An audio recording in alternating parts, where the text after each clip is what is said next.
Good evening. Thanks for joining us. You're watching the evening edition of News on 2 with me, Muhammad Amin Carlos.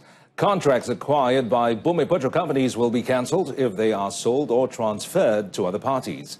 Elaborating further on the matter, Prime Minister Tun Dr. Mahathir Mohamad said the Pakatan Harapan government would not help Bumiputra companies who only wanted to seek wealth quickly without trying to execute the contract being acquired.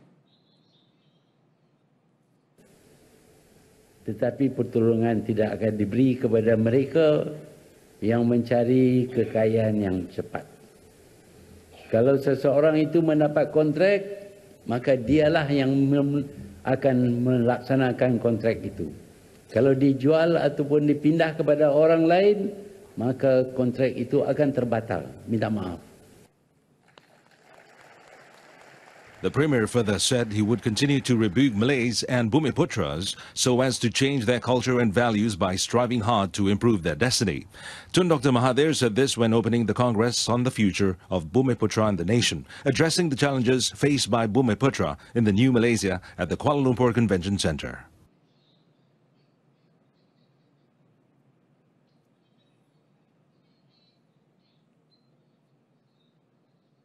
On another note, Tun Dr. Mahathir reminded Malays and Bumiputras to change their culture and values by striving hard to improve their destiny. He said the get-rich-quick habit and dependence on government assistance would not bring success to them. Ini harus kita ingat kerana kita selalu berdoa, bersemayang hajat, tetapi selepas itu kita lakukan perkara yang sama yang telah menggagalkan kita. Kalau kita ingin mencapai kejayaan selepas Kongres ini, maka naklah kita putuskan pada diri tiap seorang daripada kita bahawa apa yang kita minta nak kita usahakan supaya tercapainya dengan pertolongan Allah Subhanahu wa taala. He said as long as Malays and Bumiputras continue this way, they will fail, especially when they are introduced to easy ways to get money, such as brim and special allowances to fishermen and farmers. Then Dr. Mahathir has also given his assurance that the government would give fair treatment to Sabah and Sarawak and will not differentiate between policy and development implementation in the two states with those in Peninsular Malaysia. The Prime Minister said in terms of minimum wage, for example, now both states would enjoy the same amount as in Peninsular Malaysia, besides infrastructure development. Tetapi yang harus kita ingat ialah jumlah penduduk di sana kurang daripada di Semenanjung. Sebab itu ternampak seolah-olah kita memberi keutamaan kepada penduduk di Semenanjung. Tapi sebenarnya kita mengambil kira return on investment, iaitu sama ada infrastruktur itu dapat digunakan sepenuhnya oleh penduduk di Sabah dan Sarawak. The Premier further encouraged representatives from Sabah and Sarawak to continue voicing out issues needed to be looked into by the federal government. He noted that the government would revive the Malaysia Agreement 1963 MA63 and honour all the pledges outlined in the agreement. Well, meanwhile, Tun Dr. Mahathir also said that the preschool level education system will be reviewed to instill elements of noble values and values into the syllabus. And the Prime Minister said the current syllabus would only focus on the child's empowerment of knowledge but fail to highlight the concept of noble values. Dalam tadika-tadika ini, kita akan tentukan pengajaran agama umpamanya. Tertumpu bukan kepada politik, tetapi kepada cara-cara hidup Islam dan nilai-nilai yang diutarakan oleh agama Islam. Dengan itu kita percaya dia akan dapat budaya yang baik, dan dengan budaya yang baik ini apabila disampaikan kepada mereka ilmu, maka ilmu itu akan digunakan dengan secara yang baik. Tun Dr. Mahathir said the review is important to ensure noble values are taught at an early age to act as a shield against the various social ills plaguing society. He said values such as obedience, filial piety, respect for elders, patience, tolerance, honesty, honor and integrity need to be emphasized. And on to other items. Now, police required 2 Indonesian women to appear as witnesses in the trial relating to the murder of North Korean leader's estranged half-brother, Kim JongNam, in the Shah Alam High Court in Selangor. And Selangor CID Chief SAC Fazil Ahmad said the 2 women were identified as Raisa Rinda Salma, 24, passport holder number B2421541, and Desi Merisinta, 33, passport holder number B0464727.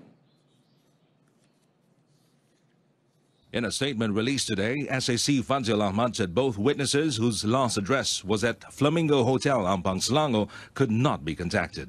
Hence, SAC Fazil urged anyone who knew or had information on them to contact Senior Investigating Officer ASP-1 Azirul Nizam from the CID of Sepang District Police Headquarters at 017-655-6575 or any nearest police station.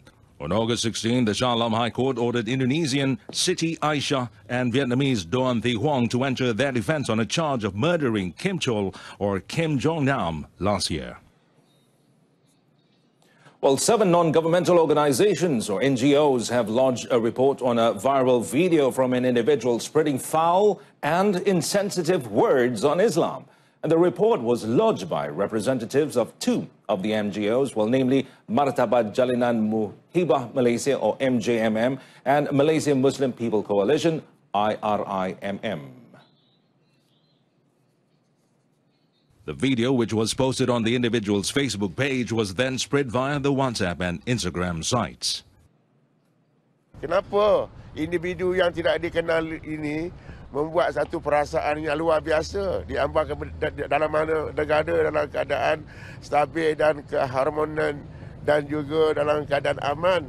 Kenapa nak mengeluarkan kata-kata yang menaikkan sensitiviti kaum? Ini tidak betul. Meanwhile, IRIMM President Amir Amsa Alapiche urged the relevant authorities to be more stringent in monitoring and blocking these kinds of insensitive comments on social media. The other 5 NGOs were Gagas, ARC, Keep It Up, MEMS and Reformists. But first, Kedah redeemed their pride after winning 3-1 against defending champions Johor Darul Takzim JDT in the 5th Group C match of the Malaysia Cup at the Darul Aman Stadium in Alor, Kedah. JDT began the game brightly, but Kedah got their first goal through Brazilian import Sandro da Silva in the 5th minute. JDT managed to equalize in the 36th minute through a powerful strike from Argentinian player Fernando Andres Marquez. During the second half, Azmi Aziz's men continued their powerful and energetic performance and brought home another goal in the 46th minute.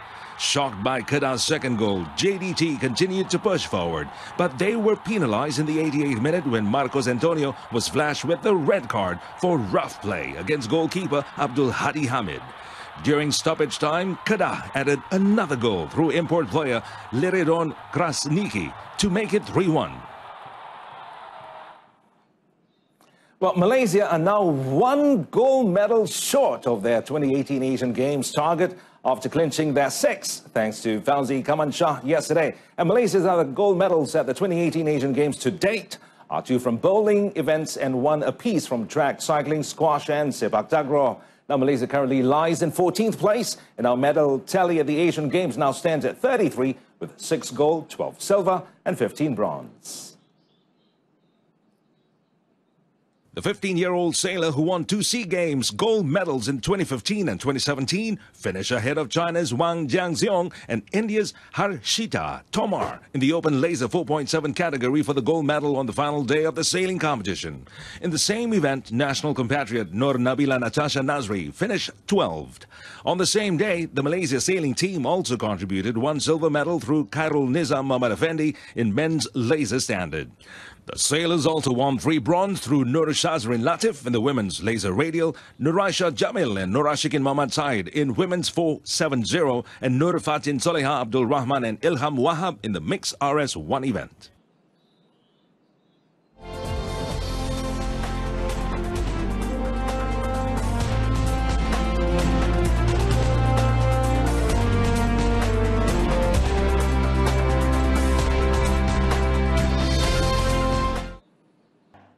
And with that, we conclude this evening's News on 2. In our top story, government contracts sold to third parties will be cancelled. Join us again at 12:30 tomorrow afternoon. I'm Amin Carlos. Stay tuned to TV2 and have a pleasant evening.